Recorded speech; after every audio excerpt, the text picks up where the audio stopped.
There are medals to be given today, but we'll get to that in a minute.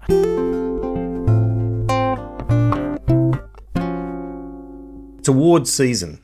Award season for movies doesn't really come around until January, February, doesn't it? Today it's award season for us. Oktoberfest, award season for the Unmade podcast. But first, let's do some parish notices quickly. Last episode, Tim talked about naps, and we heard a lot about that. So I just thought I'd read a couple of messages from you guys. BC Me said, napping is the worst. I always wake up more tired than I was before. I have never found the perfect nap time. A nap is a crappy trailer for a good night's sleep. Controversial. That's a nice line. I do agree. It's a bit of a gamble, isn't it? Mm. I think the shorter the nap, the better, or the safer at least anyway. Oh, yeah. Like, we came home from church yesterday and I just sat, eating some lunch on the couch and then was watching, catching up on a political show from the morning that I'd missed. And I fell asleep and then woke up again in the same sitting up position with my hand rest against, the edge of the couch. So it was a total sit up, lean kind of nap. And I felt like a whole new girl. Like, it was really reinvigorating. Well, Tim, you're going to love this message then that came from Form Firm, who says, greatest nap. My grandfather, who was Dutch, would come home from hard physical labour to eat at 12 p.m. After eating mashed potatoes with vegetables and half a meatball, he would nap, crossed his arms on the table and lay down, his head on those arms. He would sleep while everyone around him was still eating and talking. And when he woke up, he would play piggyback with us kids and then hasten to get back to work. Oh, that's awesome. Maybe it's a Dutch thing then. Maybe. The ability to block out everyone around you and just switch off in position. Tea Time in Paris said, best nap guaranteed is the one after you donate blood. You're a pint lighter, so you sleep super soundly. Plus, you feel good knowing you're saving lives. I didn't know that it makes you tired to lose blood. I've given blood once to the Red Cross. This is not for a blood test, obviously, but a proper giving blood. But I don't remember being tired afterwards. But they do get you to sit there for a bit, don't they? And then give you a lolly. They say you get lightheaded, so yeah, don't leave. There's all those things. Anytime you have all those sort of doctor treatments, they say go and sit in the waiting room for 10 minutes and don't leave until you feel recovered. I know. You just always leave straight away. It's just yes, of course, yes. I won't do that. You jump straight in the car and off you go. You put that in the same category of like when your mum says you can't go back in the swimming pool, for an hour after you've eaten. It's like, you gotta be kidding. I mean, what's the worst that could happen, surely? Or when you buy cotton buds or Q-tips and like the rules of using them says, do not put these in your ear. They are not used to be put in your ear. And everyone's like, yeah, okay, yeah, I won't put them in my ear. Yeah, all right, sure, yeah. Straight in the ear. Pens should say that as well, shouldn't they? Do not clean out your ear with a pen. Certainly not a communal pen. Speaking of weird habits and things people do, if you're a Patreon supporter or become one, hang around for today's request room. We've got a very interesting question about something that Australians may or may not do that I'll be very interested to hear Tim's opinion on, but we'll get to that in the request room. Oh. Patreon supporters, or become a Patreon supporter and listen to the request room. It all happens there. Wow, I'm intrigued already. Tim, we haven't bestowed any colonelships for a while. These are people who do a great service to the podcast. We mentioned it was award season. I would like to propose the awarding of 3 new colonelships if you will give it the rubber stamp. All right, hang on. We probably should explain. These are named in honour of Colonel Sanders, of course. We take his prefix and use it and apply it across. I mean, if you've listened to more than 5 minutes of the podcast, you'll have picked that up. But I just think it is clear for new listeners. I also think Colonel Sanders did not invent the use of the term colonel, by the way. No, indeed. No, although he was an honorary colonel of Kentucky. It was not military in any way. That's an honor bestowed by, I think, like the government of Kentucky, and he was made one of their colonels, I think. So we have podcast colonels who do great services to our podcast, and there are 3 people who have done us service over the years, and I'd like to propose them to enter the fold of colonelship. Well, just like McDonald's didn't come up with the idea of burglaring when they invented the Hamburglar. No. Did already exist, but they, became known for it. Here we go.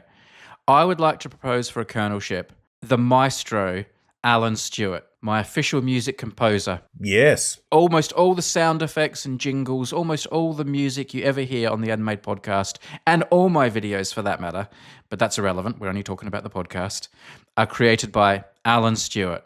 I think he should be Colonel Alan Stewart. My interaction with Alan, apart from the wonderful contribution he's made to the podcast, has been a single email. By golly, he seems like such a nice guy. I think he's almost deserving of a colonel on that based on that email alone. If you could give colonelships just for being nice, Alan would get one. He's one of the nicest guys out there, but he's also a musical genius. And I know the Unmade podcast music perhaps is not the best examples of his work because it's a bit off tune and things that go a bit skew-if, but that was by request. When I commissioned Alan to create a lot of our sound effects and jingles and things, I said I always want there to be like a bum chord or a note that doesn't work, and that's kind of the joke.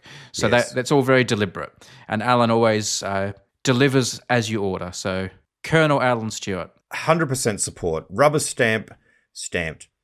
Congratulations, Colonel Alan Stewart.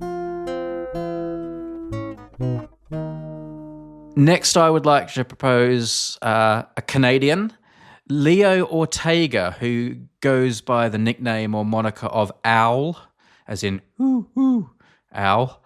Yes, we've heard of owls. Yes. Yes, I didn't think you hadn't heard of owls. I was more worried. Owl is a hard word to say, like on its own without any context. I'm worried people won't know what the word is. What is he saying? Owl, as in he stepped on a nail, or like owl. Yeah, we get you. Owl. All right. Yeah, just making sure I'm clear on that. Nice. Leo is the keeper of a massive online spreadsheet of every episode of the Unmade podcast, which I find very useful as a reference guide, who had what ideas and when, who were special guests. It's quite thorough. It's a useful resource. It has taken a lot of work and dedication. And I think that really needs to be recognised, that level of dedication to the show. Look, I admire that, but I have to say I would only find it useful if I could remember where it is. Are you able to send me a link? I've sent you the link numerous times. I'll send it to you again. Absolutely. I'll put it in the show notes as well for this episode so people can go and look at it. And Leo has fallen behind. He's several episodes behind now. Oh. I'm not holding that against him, and I'm hoping maybe this colonelship will also act as motivation for him to get back on track and get the head down. Well, perhaps I should hold off my rubber stamping until it's caught up, or do you think that's a little bit churlish? I think that would perhaps be a little unfair, considering all the work that's come before. So, Colonel Leo, the owl. No one wishes the podcast would, call it a day and wrap it up than he does. He's got himself detached down to something that he's needing to maintain. But anyway, well done. Yes, no, absolutely. You're in. I'm happy to bestow on this occasion colonelship, which doesn't get you, by the way, any favoritism at KFC. We should add. I mean, if there was some sort of gosh, we've tried about as hard as we can to get some sort of discount vouchers or special memberships at KFC, and it's not happening. I think it feels like they're willfully ignoring us. It is. Yes, that's right. It's no one talks about KFC more than us, and they're quite fun on the old social media. They don't mind, joking around and interacting, but they're like completely blanking us. They don't talk about KFC more than we do. No. Surely, just out of rivalry, they should be able to. Yeah. And last but not least, another musical contributor, a chap named Matt M., who has helped me quite a bit over the years insofar as he created the Spoon of the Week jingle and auto-tune and the Moon of the Week jingle, and he's helped me with a few other ones as well along the way. So he's sort of a behind-the-scenes musical helper, and I can't give a colonelship to Alan and not recognise Matt M. So Tim, with your permission, I would like to also send one of our colonel certificates and recognition to Matt. Congratulations, Matt. Yes, I'm happy to endorse that particular colonelship as well. Is there going to be a ceremony for these colonelships at all, man? Are you going to be meeting with these people at a palace somewhere or at a Kentucky Fried Chicken outlet? I do those ceremonies. I record those ceremonies with a certificate where I have the wax stamp, because there is like a wax seal for people who become a colonel with Tim's face on it. So I will at some point record 3 ceremonies for those people and put them on the YouTube channel. But in terms of meeting them at a palace, I don't know. An unmade palace would be quite quite the edifice. Maybe we should work on that. Never quite finished. Work on that, as in hire someone to start designing it and building it for us. Is that what you mean? Yeah. You're going to get a text from me one day saying, Tim, you're going to be receiving no dividends from the Unmade podcast for the next 400 years. Is there any money left after we bought the medals? Like, I think it's pretty... They're still paying them off. We say to people, we need your patron support so we can do this. And then we blow it all on medals. And then it's like, actually, we're going to build a palace. It's like, oh, right, okay, no worries. We actually need your patron support to dig us out of debt. That's right, to get us back to making this thing. Oh, dear. We're going to be giving away colonelships like bonds, selling them on to people so we can get ourselves going again. Well, congratulations, you three. That's great. How many unmade colonels are there now? There must be... Oh, let me tell you. I'll tell 8, you. 9? Unmade podcast. I'll find out for you. Colonelships, because they're written on the bottom of the wall of thank you page underneath all the Patreon supporters. So we've got a long list of Patreon supporters. And then down the bottom here, we have unmade colonels. We have Zach, Joe, Katrina, Quentin and Carmine, Derek and Jake, Lucy, Anonymous, Star, Truman, Eric, and now Alan, Leo, and Matt. So that's 1, 2, 3, 4, 5, 6, 7, 8, 9, 10, 11, 14. 14.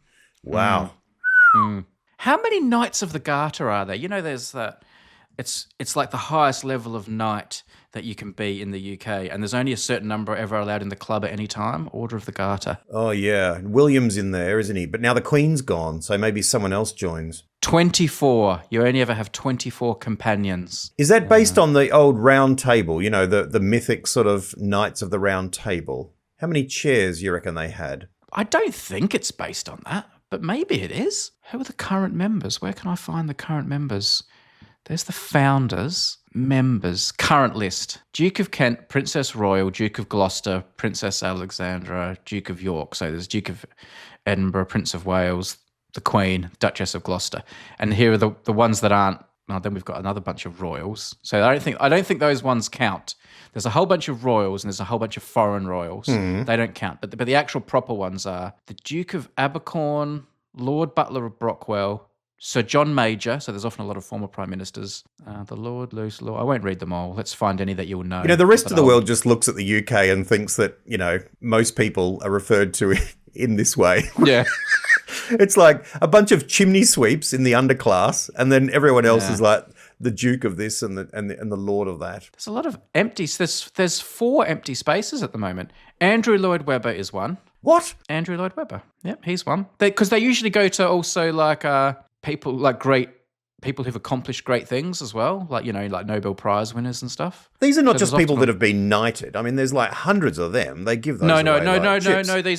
These are next level. There's just these 24 positions. So and often they're like, you know, former United Nations Under Secretary General for Humanitarian Affairs, or there could be an Olympic gold medalist and things like that as well. But there's also a lot of, you know, friends, the, you know, Chief of the Defence Staff, the Chief Lord Justice, and all that sort of stuff. Right. So it's high, absolute high achievers, you know. And they win those. They get to wear those puffy purple sort of robes and stuff once a year, I think. Yeah, they do have quite an outfit that they wear. Looking at Knights of the Round Table, though, like the knights that really did stuff, it sort of varies a little bit. It seems like there was sometimes a dozen, and then it goes up to like 1,600. So there was quite a lot of knights. But of course, there's all the really famous ones. So are Knights of the Round Table a real thing? I thought that was like a mythical thing, like King Arthur's mythical. No, it's a mythical thing. Yeah. Okay, they're the legendary knights, of King Arthur. Oh, I always know they're a myth, but I always forget who... There's no one author, is there, who wrote about them? They just sort of permeated. Who's the most famous one? Who's the one that Richard Gere played? Is it Lancelot? Lancelot. Yeah, Lancelot. That's it. Yeah. Is there like a more awesome, cool guy than Lancelot in that King Arthur movie with Sean Connery? Camelot. What's it called, that Camelot film? First Night? First Night, or is that the one with... There's the Robin Hood one, which, but that doesn't have the knights in it. I don't think I've seen the one you mean. You must really love, like, medieval films, but I feel like the only good ones were back in the olden days, you know, when people are swinging across. It is First Night. And Richard Gere's in it, and he plays like Lancelot, who joins King Arthur. Sean Connery is King Arthur, Right. but like Guinevere, King Arthur's wife, is what's her name? That actress that was in loads of films for a little while, Julia Ormond, Oh, yeah. and she ends up falling for Lancelot, and they have like a bit of a romance and breaks King Arthur's heart. But there's never like, you know, when you look at certain films where there's a guy and he's just so perfect and attractive and awesome, like Brad Pitt in Legends of the Fall, where you think, oh gosh, even I fancy him. Yeah. Like, because he's just so perfect. Richard Gere in First Night is a brilliant example of like peak man, just like handsome and rugged and rebellious, but still perfect and gentlemanly and good to his core, but a little bit naughty. He's just like, oh, Chivalrous. Man, that's where chivalrous comes from. It's like women want him and men want to be him, sort of thing. That's like absolute peak. I have to watch that. I don't think I've ever seen that. I know the film you mean, and it was it. around the place and stuff. But I think you would like it. I don't know whether because you've come to this party late, it might seem dated and not your type of film, but at the time it was just peak. Yeah, awesome. Can I just say, talk about come to the party late. I watched a 90s movie today. I've been watching a lot of Clint Eastwood movies, and particularly the Westerns and stuff. But today I watched In the Line of Fire, where he plays a Secret Service agent in it's like 1993, and it's so dated. And there's so many holes in the plot all over the place. It's just ridiculous how traumatized he is in one scene, and then suddenly he's the guy right next to the president in the next scene, and it's just a ridiculous movie. I mean, it's just absolutely crazy. And then his love interest is also the one who's right there on the scene. And isn't his love interest in that film like about 100 years younger than him as well? No, it's Renee Russo, who actually she was in a lot of movies in the 90s, even though in retrospect she kind of feels like she's everyone's mum. He's old, isn't he, though? Oh, no, that's true. Yeah, that's right. He's playing like a veteran. He was at the premise is that he was the Secret Service guy at JFK, and it all went wrong, as you may have heard. And and then now he's like, you know, there's a guy that's out to, but it's not even that he's on the president's detail. He goes onto the president's detail in order to catch a guy that's after the president. And you would think this guy's the worst guy to be putting on there going after him. But of course, through all these kinds of flukes, he ends up being the guy that, well, I won't spoil it, but it's just ridiculous. We mentioned it was award season. We've decided to award another Tim Hine Medal and Brady Haran Medal. That's right. Talking about people that will soon need Secret Service protection. Can I go first? I've got a medal to award. You do. You said you brought it up, and I've thought of someone else who's come to mind very strongly. But you lead the way because I know you're passionate about it. All right, I've got one to award. We will play the official Tim Hine and Brady Haran Medal fanfare created by Colonel Alan Stewart. So here we go. Let's play the fanfare. The winner of the next Brady Haran Medal is.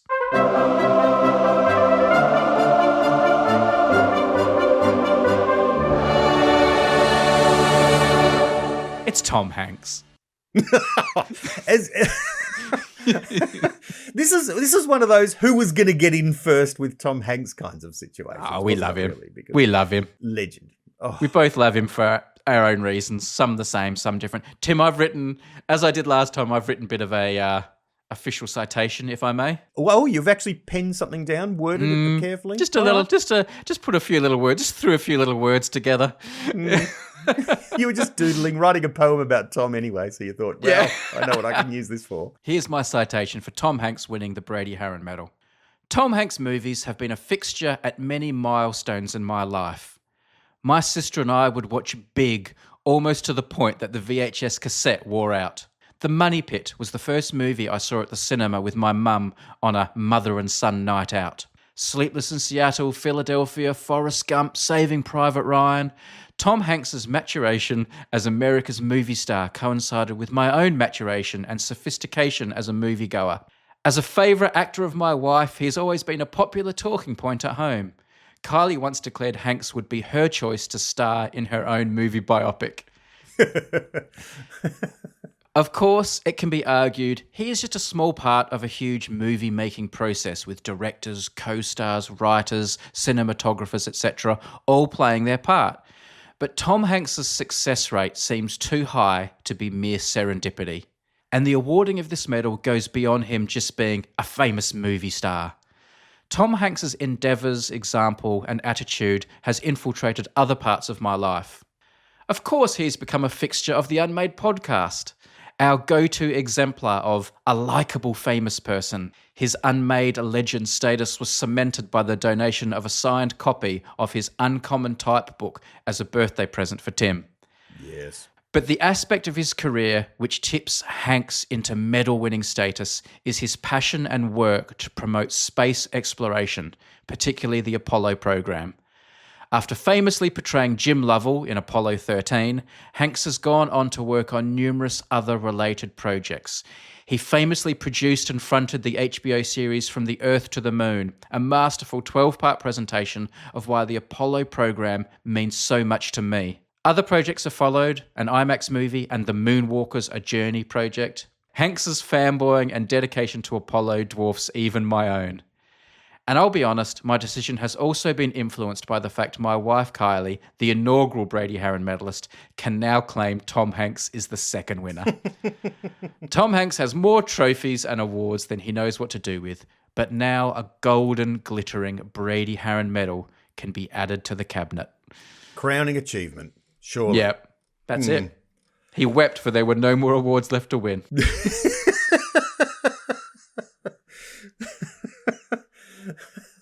Here we go. Oh, wow. He is lovely, is he? Well, I was thinking, though, does he fall into the category that you were using before of, women want to be with him and guys, want to be him? I don't think he falls into that category. He's a handsome dude. And, I'm sure a lot of ladies think he's a handsome dude, but I wouldn't put him like a sex symbol like Brad Pitt or Richard Gere or anything. He's more wholesome than that. Yeah, he's a different category, isn't he? I think he's a different category of America's dad, I've heard him called. Like he's often called America's dad. He's got that kind of fatherliness to him, like a warmth and comfort more than a warmth and comfort. That's right. Well, that's why they talk about him being this sort of modern day Jimmy Stewart, who was that sort of figure in history. Extremely the reliable sort of person, the likable person, the person you wish was your father, that kind of guy. But I feel like he's been that even when he was younger too. There's something reassuring about him. I always remember thinking about him and like Tom Hanks and Tom Cruise as being a bit of a pair, and how Tom Cruise is very much that former kind of that Hollywood star hot guy, right? And then Tom Hanks is kind of his affable kind of, buddy or other guy. But I reckon somewhere along the line they switched, like where Tom Cruise has very much remained within a groove, but Tom Hanks has launched into the stratosphere. I think he's respected now enormously, whereas Tom Cruise is a bit of a joke. I don't know. I think Tom Cruise's private life has probably led to him being derided a little bit in some circles. But yeah, I hear you. Certainly, I think Tom Hanks's legend is sort of assured, Yes, yes. I mean, he hasn't got a flawless record, I'm not gonna sit here and, pretend he didn't make the circle. But he's done a lot of good stuff. He's got a lot of credit in the bank. He can make a few duff films if he wants and experiment. Not even Bob Dylan's got like a flawless record. Like it's you got to go easy at one point. Yeah, but he does have a very, very high strike rate. He does. Yeah. And it's not even that he's bland. He's very distinctively himself. His voice. There's a way about him. Yeah, he's very much his kind of own man in a way. So we talk about his high strike rate. I asked Tim, and I've done the same thing, to come up with our top 10 favourite Tom Hanks movies. And I thought we might run through our top 10. I think go from 10 to 1, should we? All right. And let's see how similar or different our lists are. Just before we started recording, like within the last hour, I made a change around the middle order, but I did make a change and edit because I wasn't feeling 100% comfortable with what I'd ordered, what I'd put down, at the pub earlier today. So I'm not. moved it I'm not around 100% happy with mine, but I'm not gonna change it. Was yours just a changing of positions, or did you insert a whole new movie? No, just a changing of positions. Yeah. Oh, okay. Oh, that's minor then. Well, let's start at both of our number 10s. Would you like to go first or me? Maybe you should take the lead now. I've been hogging the microphone a bit. Well, mine is a bit of a controversial one, and I know this won't be on your list, but I've decided to go with number 10, and you'll roll your eyes at this, but I have a very good reason for doing it. Okay. It's a documentary called California Typewriter. This is a documentary about typewriters, in which Tom Hanks appears. Yep. And is in full flight kind of as Tom Hanks. And I firstly, the one thing I know we have in common is this passion for typewriters. Well, it's one of the many things we have in common, obviously. Yeah. But incredible wealth. Fame. Worldwide recognition. We've both seen a lot of his movies. That's something else we have in common. But the other reason is because in this, Tom Hanks is being Tom Hanks. You know what I mean? He's not acting a role. Now, I know all the movies on your list, it's when he's pretending to be someone else. But if you're a real Tom Hanks fan, then you'll love Tom Hanks for being Tom Hanks. Yes. And so I love him in this documentary for being himself. He's a very good talk show guest. That's another time. I mean, you say he's being himself. How much is he being himself? I've never met him without cameras, And one thing movie stars are good at is putting on a show, even if they're being interviewed on a talk show. So I don't know. Maybe behind the scenes he's not charming and funny and affable, but I feel like he probably is. And yeah, okay. My number 10 is Sleepless in Seattle. Oh. I wanted to have one of these rom-coms in there. And, if I'm 100% honest, if Sleepless in Seattle and You've Got Mail were on two different channels at the same time, I'd probably watch You've Got Mail. I probably find that a bit more engaging and watchable because it's a bit more modern, although it's quite dated now as well. And Sleepless in Seattle does feel like an old film now when you watch it, and sometimes is a bit flabby. Yeah. But I think if I'm going to own up, I think I've put Sleepless in Seattle on there instead of You've Got Mail, because it makes me sound cooler, because it's a film with a bit more credibility, and it was the first. Yeah. It was the first one, so I've probably done that one a little bit for show. And it is a great film. It is a great film, and iconic film, iconic finale. It is. It's a clever film as well. If people haven't seen it, because it's back from the early 90s, because they don't meet until the end. It's a romantic comedy where they don't meet. No, they don't share any screen time really. Yeah. Oh, they see each other across a road, but they don't. They're not in the sort of the same shot until right at the very end. Unlike You've Got Mail, this is Meg Ryan, of course, Tom Hanks and Meg Ryan.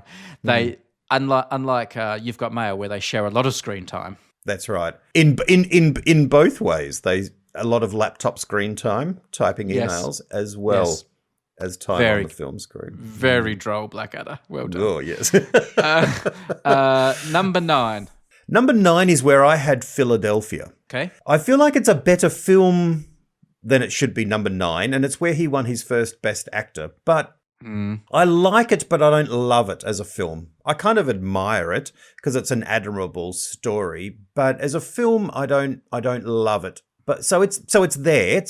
Look, what's he made? Like 40 films or something, and we've got 10, so it's made the list. Yep. But it's down the bottom. Yeah. Okay.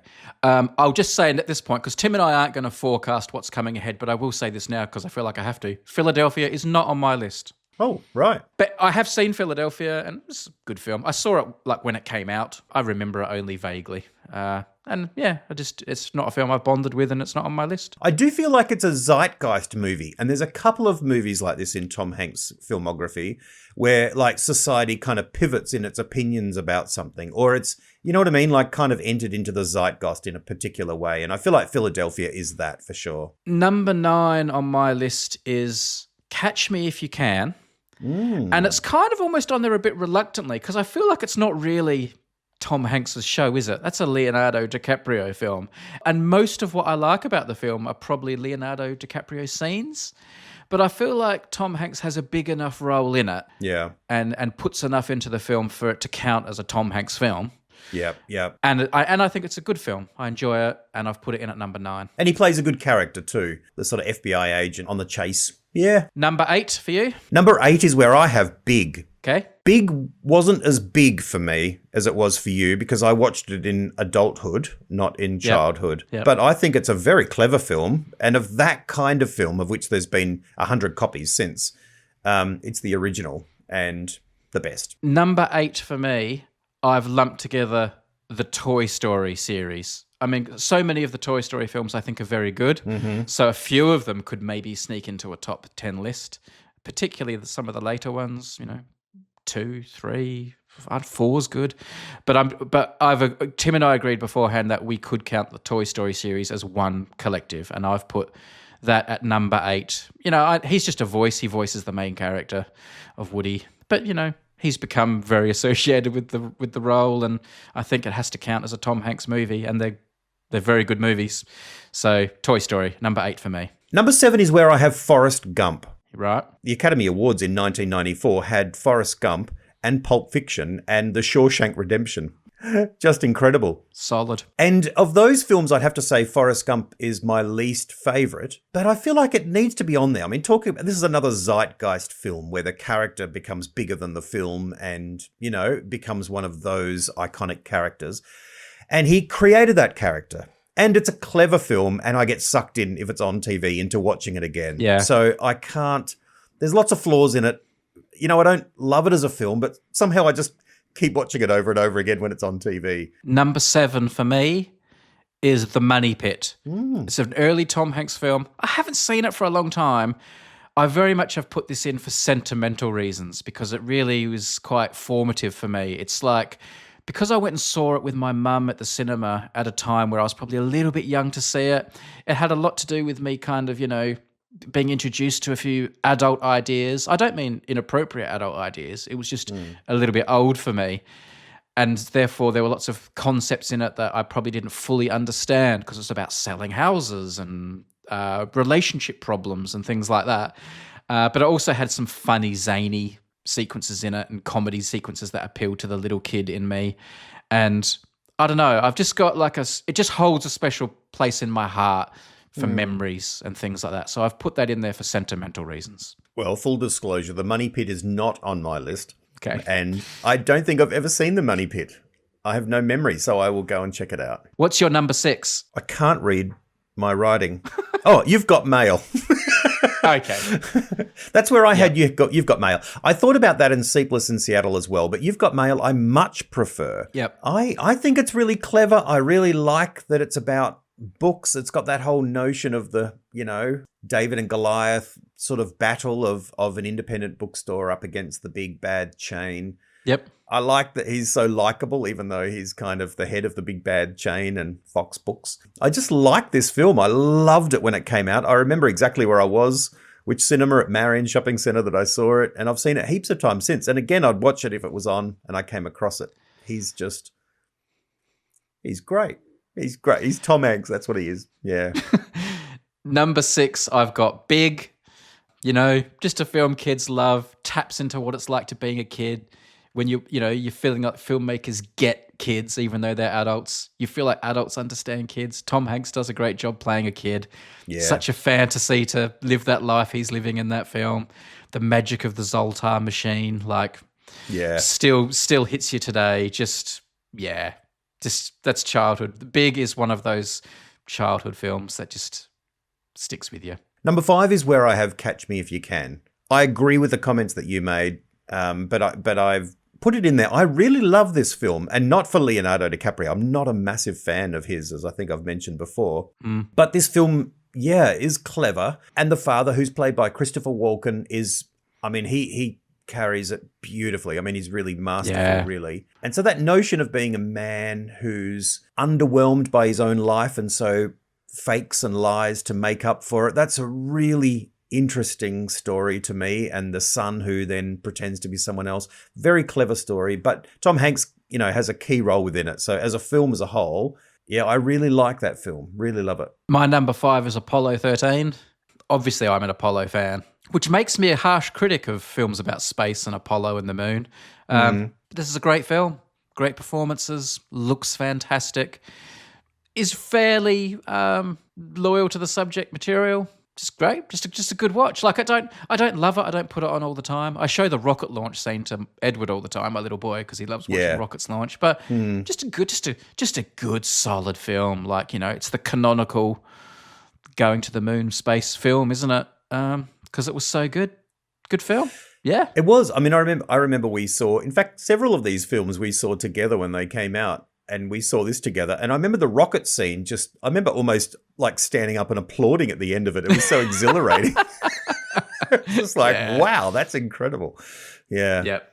It's not on my list, though, I have to say.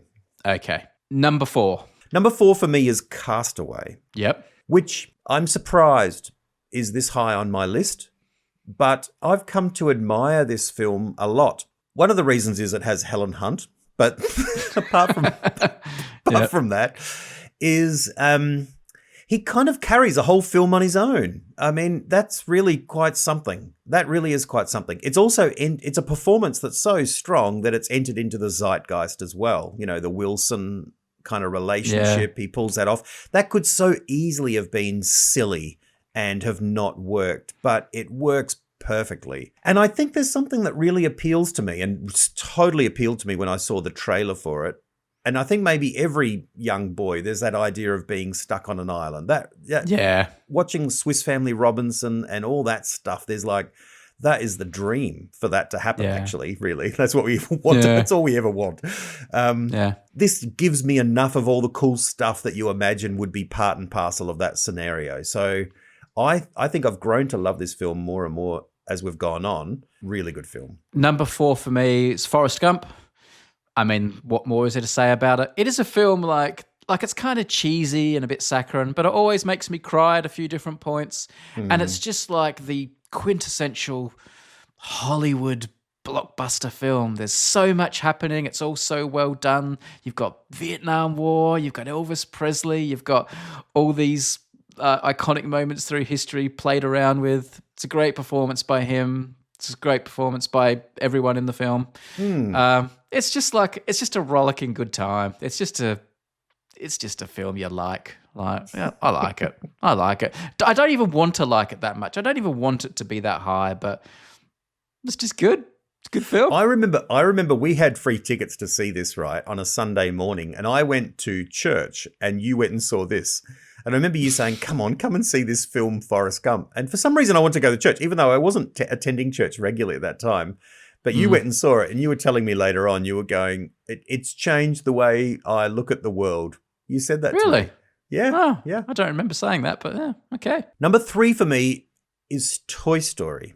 All of them, or a particular one, or are you sort of lumping them? I'm lumping them all together, but my favourite by far is number 3. Which I think is one of the greatest films ever made. And is that the one where they go in the furnace at the end? I don't remember. With the pink bear, with the pink bear, and they go to nursery, and it's got the furnace at the end.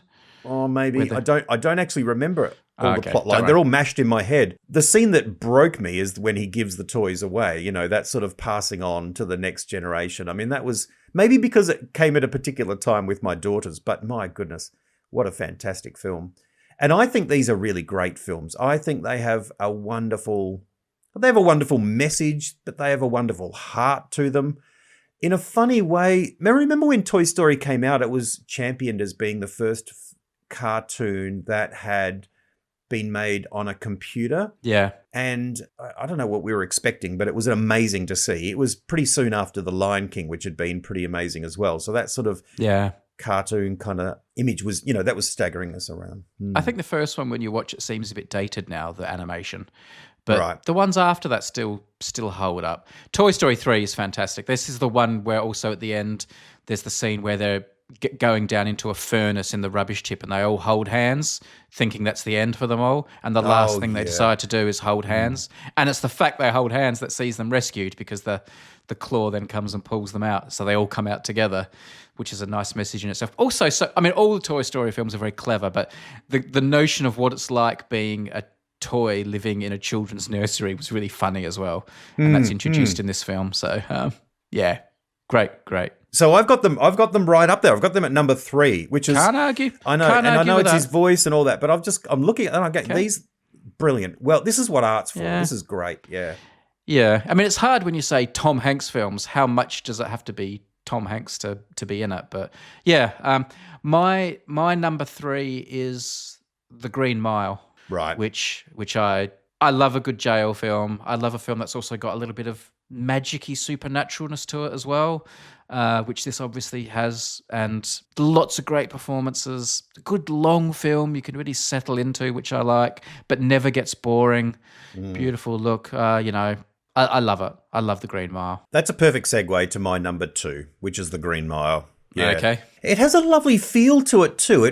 I don't know what they've done with the screen, but the way it looks and the ambience of it, it feels like a certain type of older story book. I don't know, the pictures, it's almost, there's something they've used on the lens, and people who know more about films would know more about this, but there's a particular look it has that makes it look like a really beautiful picture in an old storybook of a story. So it has a story feel to it. I know Stephen King wrote it, and yeah, it's clever, it's wonderful, got a great message, great performances, totally believable all the way through. Poor Tom Hanks spends half the time in the toilet in anguish, but apart from that, yeah. So my number 2, which I'm suspecting is going to be your number 1, judging from the way the lists have gone, is Saving Private Ryan.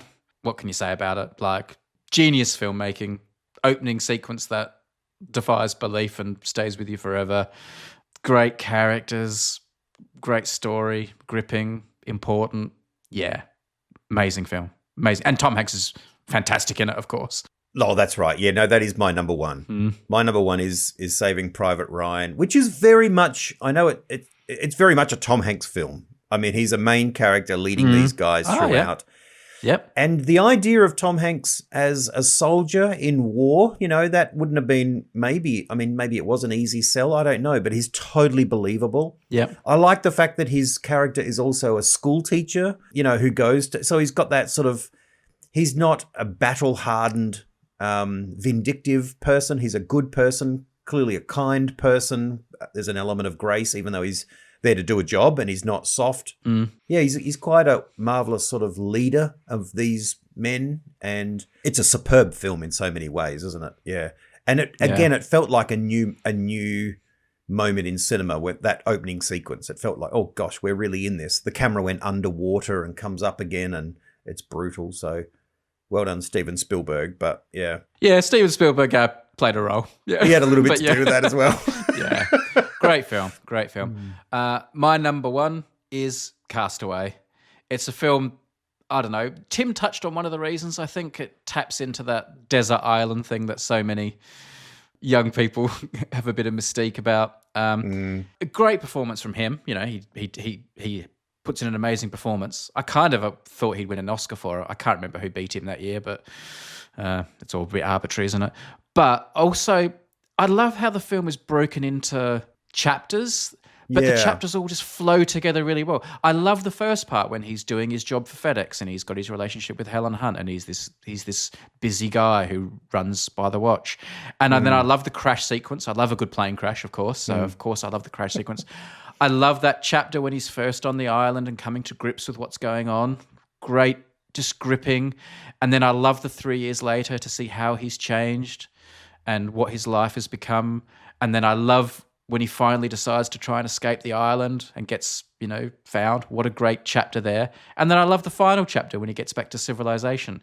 They're all sort of discrete, excellent parts, and yet they flow together and belong together naturally as well. Beautifully put together film, well acted, looks cool, looks great. It's just a film that just really appeals to me. I don't watch it very often. I've probably watched it 7 or 8 times in my life, maybe, I don't know. But it's just a really good, great film. I love it, yeah. Good desert island film. It's also got those 2 chapters. Remember, he because I think they filmed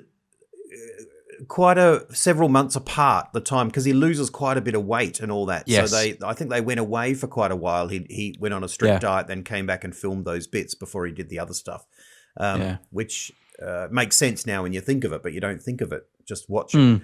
I assume the beard is fake. He didn't just grow this massive long beard, but but perhaps he could have. Any films you were sorry that didn't make the list? I know a lot of people are probably going to think Captain Phillips should be on the list. Captain Phillips, I thought was a good film, but I don't love it, and there's an element of favourite in this. There's Road to Perdition, which is a handsome film. I think that's the cinematography is beautiful in that film, but I don't love it as a plot and a story. Do you have any that you?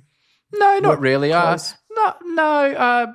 I was a bit sorry that I didn't put You've Got Mail on there, but I made my decision. No, Captain Phillips. Yeah, you're right. Like Captain Phillips, great, solid film, but the one time I watched it, it just didn't grab me. It could have just been the mood I was in, and it hasn't been around long enough for me to watch it more times. Road to Perdition, I've only seen once. I remember when I watched it, I thought it was great. It was interesting to see him playing a villain, but again. Or anti-hero. He's not really a villain, is he? He's still, redeemable. But I'm all right with my list. But we're very curious to see other people's top 10 in order and what ones you might put on your list. Make sure you submit your own top 10 Tom Hanks films to us. What about Sully? With your love of planes and so forth, you didn't think of putting Sully in? That's a film I'd like to see again. I thought about it. I've seen it a couple of times. I like it, but not that much happens. And they have a crash and everyone gets out, and then there's a hearing about it. Like, I don't know. There's not much arc to the story. Yeah. So no. What about the Da Vinci Code and Angels and Demons? Da Vinci Code, I did think about because it's not a popular opinion, but I like the Da Vinci Code. I don't so much like the other ones that came afterwards in that series, but I think the Da Vinci Code's a solid film. I love the music in the Da Vinci Code. Da Vinci Code is probably 11. Yeah, all right. Yeah, okay. Yeah. Not Tom Hanks's finest hair moment though. No. There's quite a bit of puffy hair going on there. As in The Terminal, my daughter put a strong vote in for The Terminal. She really loves that. Yeah, I don't love it. Yeah, watchable, but I don't. It just doesn't seem that credible. I know it's based on a true story, but it doesn't seem that credible to me. I don't get lost in it the way I get lost in other films. There's another film called That Thing You Do, which I think he actually directed. I know that film very well, and I like that film. That is that's a good film. Yeah. I think you said before that The Money Pit was the first Tom Hanks film you saw, or had you already seen Big? I don't know. He made The Money Pit before Big, and I saw The Money Pit at the cinema, so I must have seen it first. Right, okay. Yeah.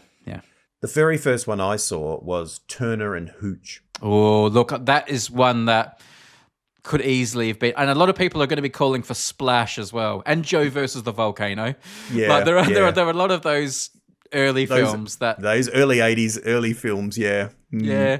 Good films. Good Canada films. He's done well. He deserves his medal. He certainly has. It certainly has. In fact, it's a shame he didn't get the Oscar for Turner and Hooch. Putting up with all that slime early on, he had to wait another few years. Yeah, well done. Well, there you go. And now he's got the Brady Haran Medal. He's done it. What else is there to achieve? Surely, I mean, apart from the Tim Hine Medal, but well, that may yet come. Well, he's going to have to do something else. I feel like just going over the same thing again. I feel like he's got to do something else. Yeah. You've got to keep him motivated. We do. Yeah. One could say winning 2 Academy Awards, making the films he's made, and sending me a personally autographed copy of his book. You'd think that would be enough. But I'm saying no, I want more. I want more. I'm hungry for more. What else you got, Hanks? What else you got? Shall we move on to the awarding of a Tim Hine Medal? We shall. And this is a big moment. Yeah. In fact, I want to reach back and actually have it in my hand when I give it. Okay, tell me when to play the fanfare. The winner of the Tim Hine Medal is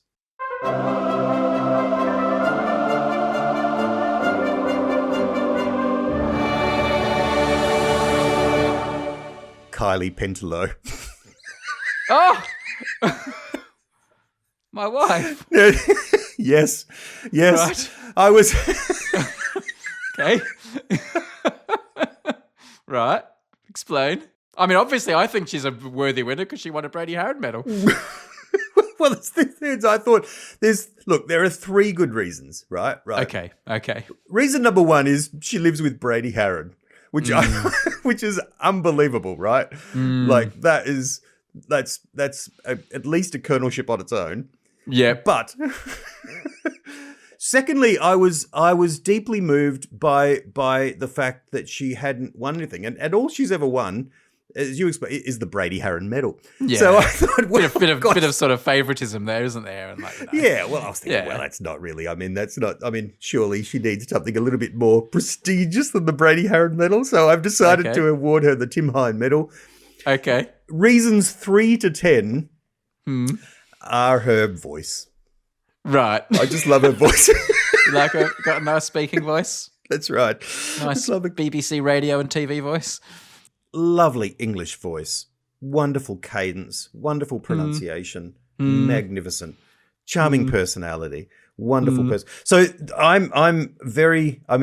just think it's fantastic. I mean, what an honour for her to not only be the first person awarded the Brady Haran medal, but the first person to be awarded both the Brady Haran medal and the Tim Hine medal. The Grand Slam. That's right. It's like going to the Olympic Games and winning silver, going back the next year and getting gold.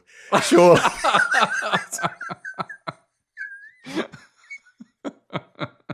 How are we going to tell her? Massive. I think we should do what we did last time, and I'll play it to her as a surprise and film it. Oh, that's a great idea. Make sure you get her to sit down. You don't want her to faint. I mean, she cried when she won the Brady Haran medal. What's she going to do when she wins the Tim Hine medal? Massive.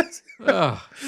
And I also love that you awarded the Tim Hine medal to my wife before you awarded it to your wife. Oh, yes. Oh, yeah. Your wife doesn't put up with me. No, that's right. She certainly doesn't live with you, thank God. No. That's big. I tell you, if she did live with you, she wouldn't be winning the Tim Hine medal, that's for sure. Oh, dear. So there we go. Dual medals. Wow. Amazing. Awesome. She's got the set. The set, Kylie Pentelow. Look, aside from her marvellous voice and living with you and the fact that she has only won the Brady Haran medal, I do admire Kylie Pentelow. I've seen her, she's on the news. She reads the news. I mean, that's amazing in itself. Imagine reading the news is quite clever, but imagine being asked to read the news. Like, that's amazing. Nerve-wracking. Millions of people. Got to do it live. Can't make mistakes. Can't edit and fix it like we do when we stuff up. No, indeed. No. No. So for all the reasons, and I know you articulated them perfectly in terms of her being a journalist and all she puts up with and a mother and all those sorts of other boring reasons, mainly it's her magnificent voice and she lives with you and she's only ever won the Brady Haran medal. So now she deserves the Tim Hine medal. There we go. Got the set. Congratulations, Kylie Pentelow. The Grand Slam. Because you were going to say, you said before, how awesome is she going to feel when she finds out the second winner of the Brady Haran medal is Tom Hanks? Well, imagine when she finds out the only other winner so far of the Tim Hine medal is Michael Bolton. Wow. I know. Massive. She's, of all the medals we've awarded, she's won half. She's won.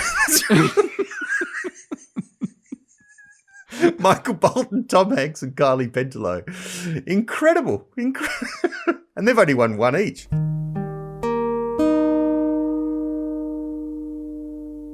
Look, we've gone through a lot of time, mainly talking about T. Hanks.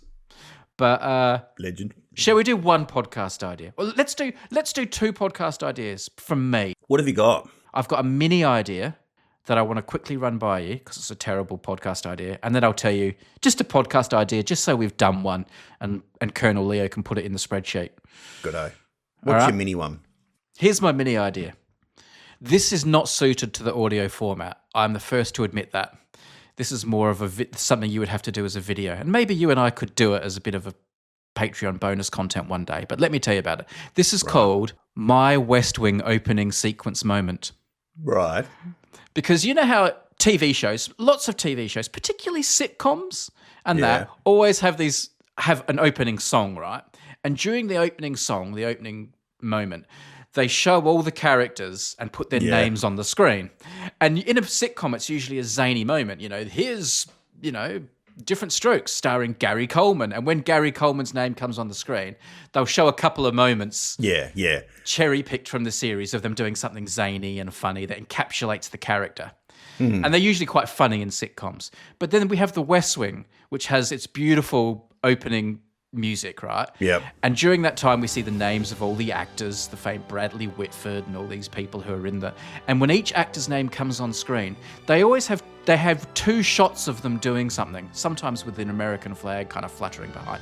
But there's Right. always 2 shots of the characters taken from different episodes, and they're always doing something poignant or moving, like Is it from an episode? I'm trying to remember the opening. They're not just like looking off to the side or anything, are they? Or... No, they are lifted from episodes. I think most of them are lifted from the first 2 opening episodes. Yeah, sure. And they never really changed them, I think, through all the years The West Wing was on. They really stuck with them for the most part, except when new characters came in the show, of course.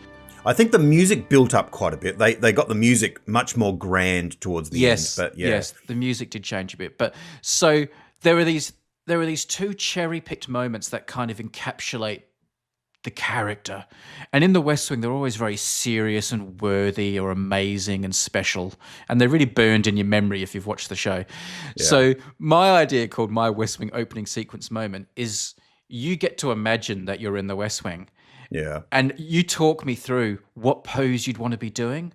What would be like the couple of shots of Tim Hine that would play as the music plays for The West Wing and builds to its crescendo, and they cut to starring Tim Hine as, James Smith.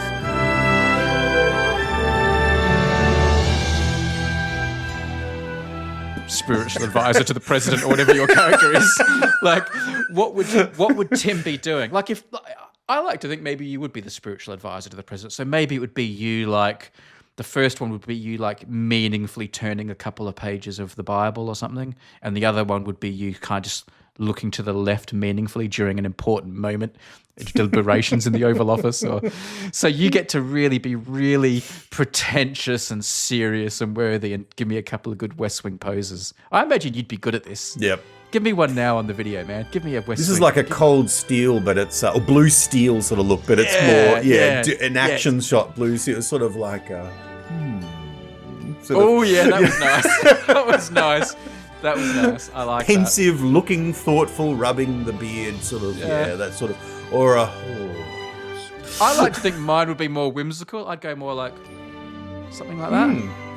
Like you're asking a question. Oh yeah. Yeah, I'd like to have a little bit more. Yeah, a little bit more like bit less gravitas in mine. I'd like to be that kind of slightly, because I'd like to think I'd be like the kind of the bit more Josh, a bit more fun. Yeah, running around, flustered head, organising something. Yeah, walking. But also up for a joke.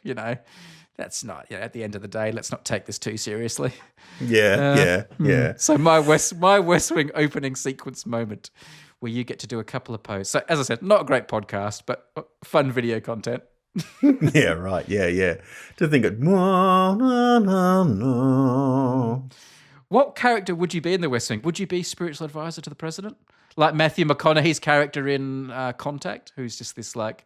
Remember Matthew McConaughey? Have you seen Contact, the film? No, I don't think I have, no. You must see that. Matthew McConaughey is this like handsome, awesome guy, but he's also like the spiritual advisor to the president. Like, because he's a man of the cloth, but he's also super handsome and sleeps with Jodie Foster and stuff. But, like most of us are. Absolutely. Yeah. What would I be in The West Wing? I remember someone at work sending around one of those fun online quizzes saying, where you do personality typing and it says which character West Wing you character are after you've answered about 10 questions. And I came out as President Bartlett. But I don't know if everyone comes out as President Bartlett. Because I also did one of those ones about, when Harry Potter was going around, when I was working at like a workplace 20 years ago or 25 years ago. And I feel like everyone got put in... or Gryffindor or whatever. I feel like everyone got put in Gryffindor. Like, this is who you are and this is where you belong. But I feel like a personality test, I'd probably come out as Josh, but looks, I'd come out as Sam Seaborn. By golly, he can wear a white shirt well, can't he? Like, he can.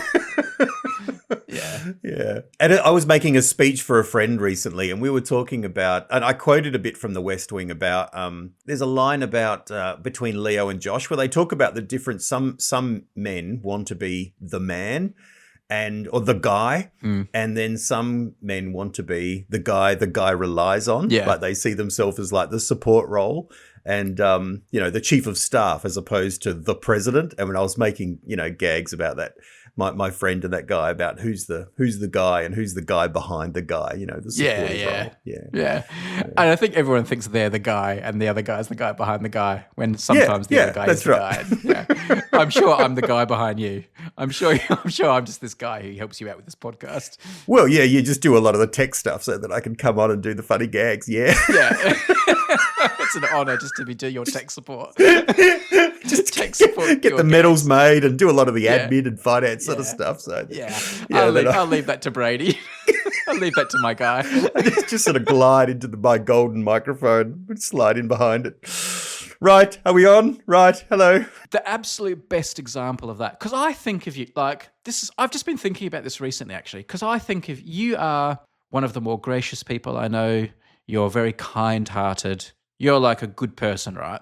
Oh, here we go. I can feel something coming here. That's going to be a slap. Yeah. But the fact that you still are the center of your universe to such an extent reminds me of how human humans are. That a minister and a man who does something for everyone else and who is so like thinks of others is still really all about himself. Shows me that humans are humans. And the best recent example of that to me was you were telling me you bumped into an old school friend of ours, he was a year above us at school, and he was always really good at maths. He was a bit of a maths genius, and you bumped into him. And he's now become a successful maths teacher, and he's done a lot. He's used his mathematical ability for a lot of other things like finance and that, and been really successful with numbers and maths and that. And you bumped into him and learned all this about him and had a catch up with him. And I said, oh, wow. He must have been super impressed when you told him that I'd gone on to be the guy that made Numberphile and I make one of, the world's most successful number and math YouTube channels. Like that, he must have been blown away by that. And you were like, oh, no, I didn't tell him that. Didn't even cross my mind. Like you said, I didn't even tell him that. I'm like, and in my head, that would be the first thing you would do. Oh, you're a real numbers maths guy. Hey, guess what? You remember I was best mates with Brady. Oh, he makes Numberphile. Do you know those videos? But you're like, no, I didn't talk about that with him. Why would that come up? Well, and I'm like, so of course you didn't. Of course you didn't. Like, I get that. Your grief is that I caught up with someone and the first thing I didn't talk about was you in an incident at a funeral. Of all. I can't believe you didn't put it in the eulogy. But like, yeah, fair enough. But it just just shows how everyone is like, the center of their own world. But like, yeah. But you also went for like beers with him, didn't you? And like, where I did talk about you and all the rest of it. Yeah. That was after. But basically at the funeral, you said, look, I can't talk much now, but let's go for beers later so we can talk about Brady. I've got so much to tell you about Brady. Look, here's a photo for now, but I can't go into it now. He's so amazing. I'm about to give his wife a medal just for being his wife. He's so incredible. Can't talk now. Let's go for a lunch about Brady later. Let's go. He's like, look, are you still friends with Brady? Oh, sorry. Actually, I forgot. Can we catch up specifically to talk about that? Because you wouldn't believe it. I want to do it justice. I've got a big surprise. I don't want to ruin it now. I've got a PowerPoint presentation I've put together for you. I haven't got my notes. I haven't prepared. I can't talk about Brady off the cuff. It's not the same without pictures. I'll forget something. I'll forget when he won the Order of Australia or the Nobel Prize. Yeah, that's right. You said, let's both go away and come up with our top 10 favourite Brady videos. We'll compare them over lunch.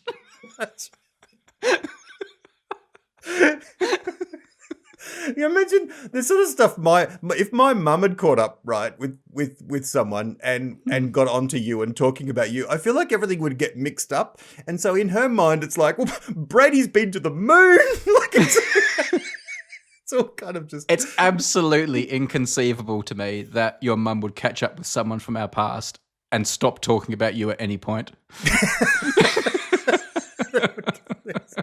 Oh, well, no. So the point of that story was to say that I'm like selfish, and that's like absolutely correct. That's right. No, no, no, no. The point of the story was you're the least selfish person I know, and you're still selfish, which I find. All right. Okay, Yeah. okay, fair enough. It's a testament to humankind. What other things do you like about me?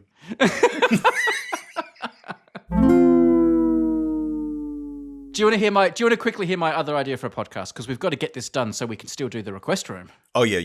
Yeah. So here's another idea. If people aren't sick of this already, we've got more before we give them the bonus content. That's right. We've got more bonus content. This one I like.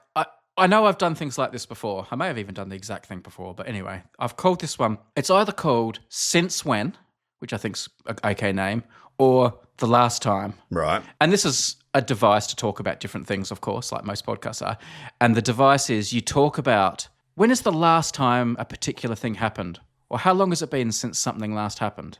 For example, here in England, people are very obsessed with soccer, football. Right. It's been 59 years since England won the Men's World Cup of soccer, football. Right. Yep. It's been 53 years since humans set foot on the moon, which is becoming a bit interesting now because there's talk about them doing it again.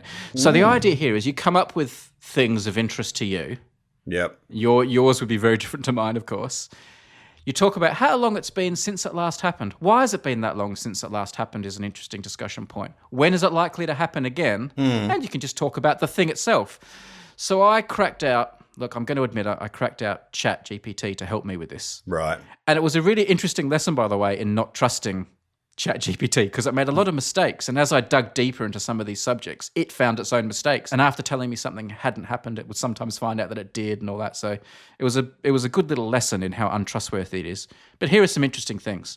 So I asked it, when was the last time the big four sporting championships you can win in America of professional sport, so football, baseball, hockey, NBA, basketball, were held by like the same city, the same place? Has it happened before? Right. Yeah, right. Yeah. And I was told in 1935, the Detroit Lions won the football, the Detroit Tigers won the baseball, and the Detroit Red Wings won the hockey, the Stanley Cup. But there was no NBA yet at that point. So that's three. It's never happened with all four, I'm told. Apparently 1980 was a famous year because the Philadelphia Phillies won the World Series. They reached the finals of the NBA. They reached the finals of the Stanley Cup, and they reached the Super Bowl, the Eagles. But they lost those last three. Oh, really? Wow. So it's actually a terrible year for them. It's a heartbreaking year. Yeah, more heartbreaking, I guess, in some ways. But yeah. So things like that. Here are some other things I asked. This just shows how my brain works, maybe. I'd be curious to hear what your questions are. I asked, when was the last time the American president and the British Prime Minister were the same age as each other? Oh, right. Okay. This wouldn't be too long ago. I reckon Clinton and Blair would be in their mid-40s. Again, I'm only trusting chat here, so I'm very happy to stand corrected. Okay. But I was told that it hasn't happened, and the closest that came back to me was Barack Obama and David Cameron were 5 years apart. Right. When was the last time that a sitting US president and a UK prime minister had the same name, first name? And Jimmy Carter and James Callaghan had overlap. So that we had two Jims there. That was, 46 years ago that happened? This is something I asked. When was the last time a total solar eclipse, which is, a famous astronomical event? Just for the rest of us, this is when the moon's in front of the sun. Is that right? Yes, completely covers the sun, so hence total. So this famous event that happens from time to time. When was the last time it was visible from Stonehenge, famous astronomical historical place? So interesting. It'd be an amazing place to watch a total solar eclipse.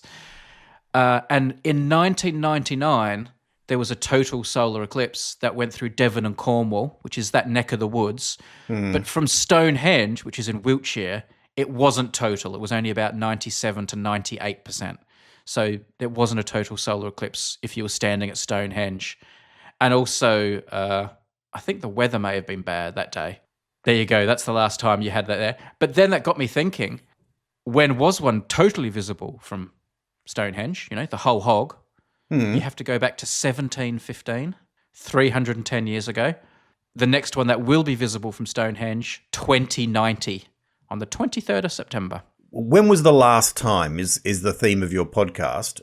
Yep. Some of these are really interesting and some of them are not. But it depends what you want to talk about. Like for example, if you were doing, I know solar eclipses aren't massively interesting to you, and probably neither is Stonehenge. But you wouldn't just talk about, when was the last time it happened? When will it next happen? You would use that as a device. What is a total solar eclipse? How do they predict them? How do you watch them? Let's talk more about Stonehenge. Why is it always associated with astronomy and the sun and all this? So you're basically using it as a device to talk about the other thing. To jump into something, and do a deep dive on it. Yeah. Just let me finish the ones I researched. The last time a total solar eclipse was visible from the Great Pyramid of Giza, because that's another thing that's associated with the sun and astronomy and that sort of stuff.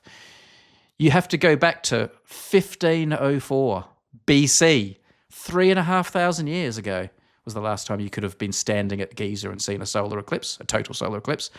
The next one's not till 2236. And when were they made? They're a couple of thousand years before then, weren't they? They're about 5,000 BC. Yeah, I think you're right, yeah.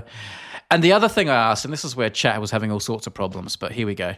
When was the last time the winner of the 100-metre sprint and the marathon at the Olympics were both from the same country in the same year? Oh, right. So the long one and the sprint. 1904 Olympics, you had the 100 metres won by a man named Archie Hahn, and the marathon was won by Thomas Hicks, both from the USA. Although the Hicks win was very controversial because apparently he was struggling and he used strychnine, which is a poison but also apparently helps you, and brandy. He had strychnine and brandy during the run to perk himself up, and then he went on to win. Oh, gosh. We do not recommend the use of, any drugs, particularly poisons. 41 years ago, 1984, the women's 100 metres was won by Evelyn Ashford, I believe, and Joan Benoit Samuelson won the marathon from the USA. Not as long ago for that. There you go. These are just things I was thinking about. Since when? What would you like to know? When was the last time it happened, Tim? What comes into your head? I was trying to think about something that ties back in, like the last time. Like, I was thinking about, I know that there are quite a few people, although it is an exclusive class, who have won an Oscar and a Tony and a Grammy and an Emmy, right? But I was trying to think, is there one story, like a film that's won Best Picture, that then has also gone onto the stage and won the Tony? You know what I mean? Like, I wonder if there's actually a film that's... Yeah. Because I know several films have become stage shows and stage shows have become films. Was it Kate Blanchett who won an Oscar for playing Katharine Hepburn, and it's the only time someone's won an Oscar for playing someone who's won an Oscar? Oh, right. Okay. Yeah, that's very clever. Yeah. I thought you might have a music one, like what's the last time someone's had, like, the number one single in the USA and this and that. They could do things to do with the music charts or music awards and things like that. Might be up your alley. Yeah, I mean, it's interesting. For a long time, I was thinking about when was the last time that a new megastar has been created. And when I talk about a megastar, you're really talking about someone who's selling more than 10 million albums. And for a long time, that was the 90s. So the Coldplay at the end of the 90s went on to become a mega band. And for a lot of the first 20 years or so of the new millennium, there wasn't anyone. And so it was like, oh, that era's over, of, Prince and Michael Jackson and all those kinds of Madonna, those sorts of figures. But Taylor Swift has kind of put paid to that. She's come along, and Ed Sheeran, and become, you know what I mean? Like mega, these are sort of global stars. But going back a little while, that we had a real dearth of them for a while. Is Adele a megastar? And Adele's the other one. Yeah, that's right. Yeah. Where you're in the tens of millions. And there was a real thinking for a while, particularly after Napster, and for the sort of 20 years after that, that there was not going to be, no one was going to sell 10 million albums anymore. It was never going to happen. It was sort of back there with Garth Brooks and, Michael Bolton and those sorts of guys. Would 10 million YouTube views make you a megastar? I don't know how the YouTube sort of tick over works, but I think there's quite I tried to sneak that one through. You've got to go a bit higher than 10 million. What are you up to now? Do you have a cumulative total combined? I think it's about 1.6 or 1.7 billion. views. Wow. Yeah. That's a Yeah. lot. Yeah. That is a lot. And I'm not a megastar. You got to go pretty high to be a megastar. No, indeed. And, well, that's right. So you think about bands. I know that I remember seeing John Bon Jovi, received an award from Spotify or YouTube, one or the other, that, Living on a Prayer has had 1 billion streams or something like that. So that's one person, one song. But, man, you're up there. What did you say? 1.6 billion, I think. Billion views. Views, yeah. Does that blow you away that 1.6 billion times someone sat down and thought, oh, well, I'm going to watch, Yeah, it's Brady great, isn't Haran's it? work. I feel very fortunate. Very fortunate. Yeah, That's incredible. good. What percentage of that would be the YouTube version of the Unmade podcast, which I know not many people, it's the tiny listenership really, of most people listen to it on their podcast. It's not responsible for a great deal of those views. Not a great deal? No. Lower end. It's more the 0.6 than the 1 billion? Definitely would fall more in the 0.6 half of that. But they all count and they're all greatly valued. What do you think of my idea? Since when, or the last time? I think it is good. I think it's a natural point into conversation. So it does work, and it could work. I think it could work as sort of like a short, we're thinking of podcast ideas, but I think this could be like a regular segment, like a 15-minute every day kind of thing that happens on a radio show or something like that. But yeah, I do think it works. Yeah. I think the best ones are when you say, when's the last time something happened? And it was a really long time ago, or it was really recent. That can also be quite fun. Well, that's right. It can be, when was the last time it was Wednesday? And you go, well, that was just last week. It's going to be less often. When was the last time a woman was the Archbishop of Canterbury? Never. That has never happened. It's happened now. It has. Well, no, indeed, yes. Yeah. Well, she's not been enthroned yet, so she's not officially the Archbishop of Canterbury. So we've still got a never. Yes. But we have got one coming.